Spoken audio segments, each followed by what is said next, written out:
Pozdrav svima, a naročito vama koji ste očekivali prošle nedelje teaser video GTA 6. Koliko će miliona PlayStation 5 konzola Sony prodati, koliko je već prodao, kakvi su prvi utisci o Songs of Conquestu i da li će nas čiteri totalno uništiti, saznajte u novom izdanju naših vijesti. Udobno se smjestite, pojačajte zvuk jer nakon introa krećemo.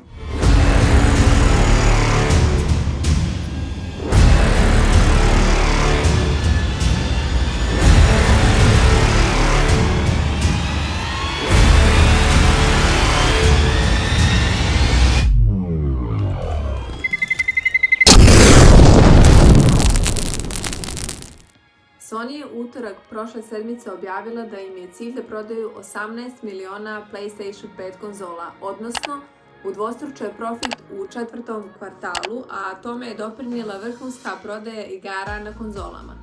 Ali isto tako, iz kompanije su naveli da bi mogli i da revidiraju ovaj plan proizvodnje u slučaju blokade naselja i gradova u cilju suzbijanja virusa COVID-19 i datih mjera, i ukoliko one budu uticale na nabavku komponenti. Hiroki Totoki, glavni finansijski direktor, izjavio na ovu temu da ono što sada može da kaže je da mogu nabaviti dovoljno komponenti za 18 miliona jedinica. Prošle poslovne godine prodato je 11,5 miliona jedinica, što je, morate se složiti, malo, a kao što znate, deficit i porast cijene su uslijedili nakon problema nabavke komponenti, pa je PlayStation 5 bilo maltene nemoguće nabaviti u prvom periodu nakon njegovog lansiranja. Obilježili su porast profita na 138,6 milijardi jena, odnosno 1,06 milijardi dolara, sa prethodnih 66,5 milijardi dolara. Ovaj porast je bio niži u odnosu na procjenu 10 analitičara koja je iznosila 147 milijardi dolara. Zbog ulaganja u razvoj igrica i troškova akvizicije, Sony očekuje da će profit od jedinice pasti za 12%. Također su najavili da će kupiti do 200 milijardi sopstvenih akcija u sljedećih godinu dana. Top 3 po broju prodatih kopija Sonyjevih ekskluzivnih igrica su Horizon Zero Dawn 20 miliona, God of War 19,5 miliona i Last of Us 19 miliona kopija. 10. maja je izašla igrica pod nazivom Songs of Conquest od izdavača Coffee Stain Studio, koja je izdala igrice kao što su Wilhelm, Deep Rock Galactic, Goat Simulator, Satisfactory i druge. Igrica ima preko 1000 ocjena na Steamu, a čak 80% njih su pozitivne. Hvali se grafika, mehanika, borbeni sistem, a naravno, kao i obično, manje su bugovi i malo sadržaja.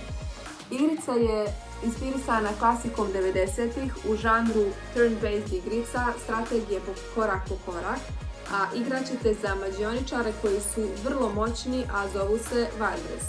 S njima ćete utonuti u istraživanje zemlje, voditi bitku protiv stvorenja, armija i sl.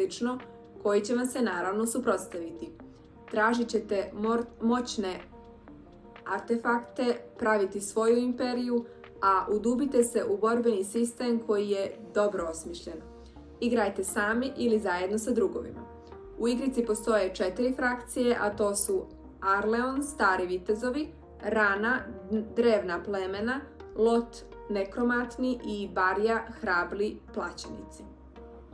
Nažalost, svi mi imamo problema u igricama zbog velikog broja čitera. Postoje ljudi koji zbog svojih frustracija ili kompleksa kupuju i do 200 eura vrijedne čiteve kako bi nama, prosječnim ljudima, uništavali zadovoljstvo i trud nad boljim aimom i reakcijom.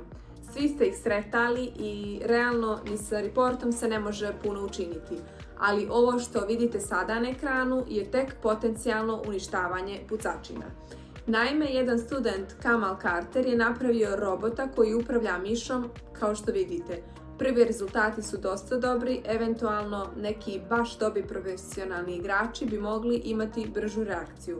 Ali uostalom, sve ovo nažalost vodi ka tome da će se čiteri sve manje i teže otkrivati.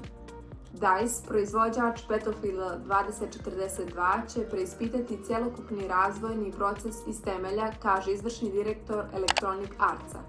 Veliki udarac u bradu su dobili nakon lošeg lansiranja popularne franšize u novembru.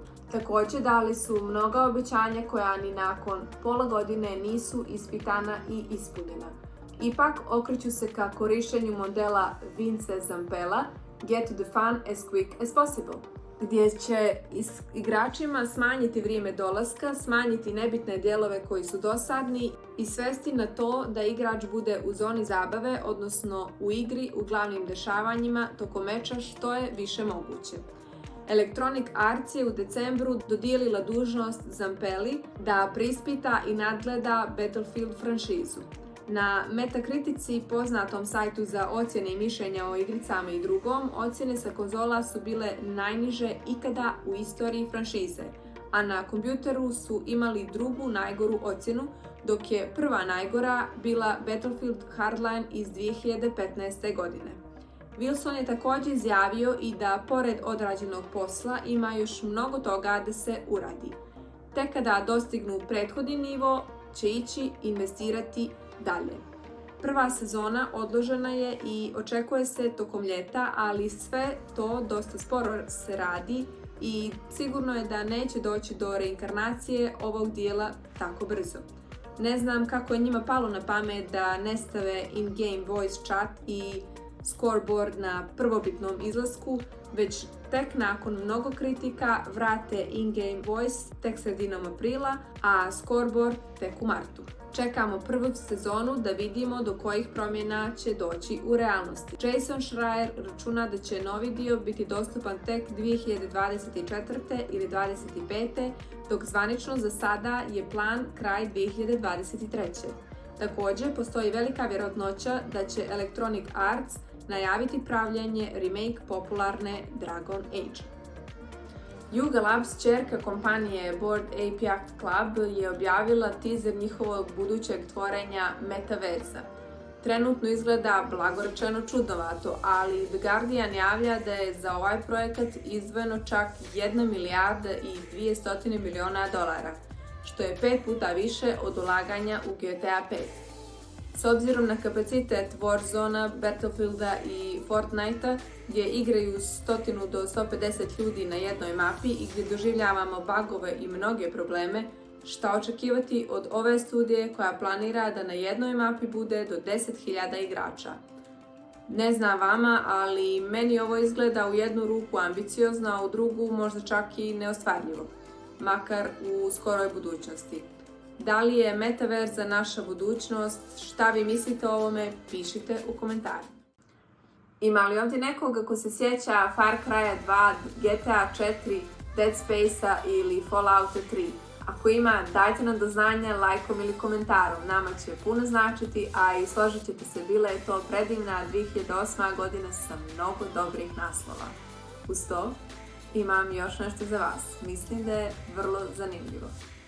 Developeri su predstavili Dead Space remake na streamu koji je trajao više od sat vremena. Navodno oni se trude da to bude zaista remake i da ga naprave kvalitetno, pa čak neke mane i loše odrađene stvari prije 15 godina će pokušati promijeniti, odnosno ispraviti. Po tome što su pokazali, a i vi vidite, sve izgleda dosta solidno i vrlo detaljno odrađeno. Nadajmo se da će i ostalo odraditi na visokom nivou. Također su objavili datum izlaska, a to je 27. januar iduće godine. Na streamu su pokazali novi 3D dim koji reaguje na okolinu, dodaje na atmosferi, pogotovo kada se kreće podom. Također bit će mnogo prigušene, treptuće svjetlosti, varnica, zvukova i mnogo drugih efekata koji će pomoći igračima utonuti u istraživanje i preživljavanje u svemiru. Pokazali su i obnovljene modele monstruma, a isti će biti vrlo realistični. Ko je igrao zna da kada se puca u određeni dio tijela, ruku ili nogu, taj pogođeni dio otpada. Na prezentaciji je bilo još mnogo detalja, pa ćemo s nestrpljenjem čekati januar. U kratkim vistivama prikazujemo kako to može da izgleda jedna fotorealistična igrica. Naime, umjetnik Lorenzo Drago je na Unreal Engine 5 osmislio demo verziju željezničke stanice koja izgleda toliko realistično da je zaista veoma teško prosuditi da li je riječ o igrici ili o realnosti. Jedino što je odaje je noćno svjetlo tokom noći i trava pored pruge i kamenje u dnevnim uslovima. Između ostalog pogledajte i prosudite sami. Izašao je video gameplaya igrice Gotham Knight koji je odmah naišao na kritiku. Vlada nezadovoljstvo mehanikom borbe, grafikom kao i zbunjenost oko specijalnih mogućnosti vitezova i ne tako posebnoj borbi sa mini bossovima. Očekivala su bila zaista visoka, a da li će se ispuniti i čuti komentari igrača vidjet ćemo na dan izlaska 25. oktobra tekuće godine. Kako čujemo od jednog insajdera, u izradi je Metal Gear Solid Remake. Da li su šuškanja tačna, ostaje nam da saznamo. Bethesda je datum izlaska Redfalla koji je trebalo da bude ljetos i Starfielda u novembru pomjerila za prvu polovinu 2023. godine. Ipak ćemo morati malo da se strpimo. Rukovodilac Ubisofta izjavio da kompanija ima sve resurse da bude nezavisna, te da je za prošlu finansijsku godinu zabilježen pad od svega oko 5%, dok Far Cry 6 ima najbolje pokazatelje u toj franšizi. DLC Dying Light 2 koji je trebalo da poveća mapu je odložen za septembar, a tačan datum će biti kasnije objavljen. 13,5 miliona kopija Elden Ringa je otišlo u ruke igrača od njenog izlaska. Kako vam se čini ova brojka s obzirom da je od kraja februara? Da li ste je vi isprobali? Pišite nam u komentarima. To je bilo sve za ovo izdanje, pišite mi i vidimo se u srijedu. Ne zaboravite like i subscribe.